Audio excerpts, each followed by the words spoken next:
যার যার এই শীতে কম্বল গরম হয় না, আমার কাছে আছে গরম করার জিনিস। যার যার লাগবো আইসা আমার কাছ থেকে নিয়ে যান। মূলা লন, মূলা। ওই ভাই মূলা লন, 20 টাকা হালি। ভাই মূলা, এটা ভাই মূলা এত বড় বড় মূলা দিয়ে কী করেন আপনি? ভাই এগুলা শীতের কম্বল গরম করার জন্য বিক্রি করতেছি। रुको जरा सबर करो। মূলা তো ঠান্ডা, এটা কম্বল তো আরও ঠান্ডা হয়ে যাবে, গরম কেমন হইব? এটা সন্ধ্যাবেলা খাইয়া ঘুমাইবো, হ্যাঁ, রাত্রে কম্বল অটো গরম হয়ে যাইব সেও শব্দে।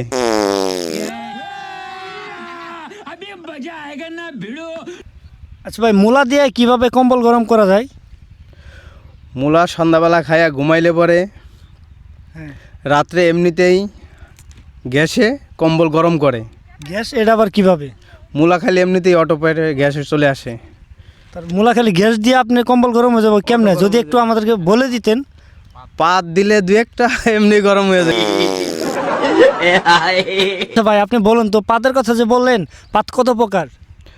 পাত হলো 4 প্রকার। কি কি বলেন? একটা হলো ফুস পাত, একটা হলো ঠাস পাত, আর একটা হলো জোল পাত, আর একটা হলো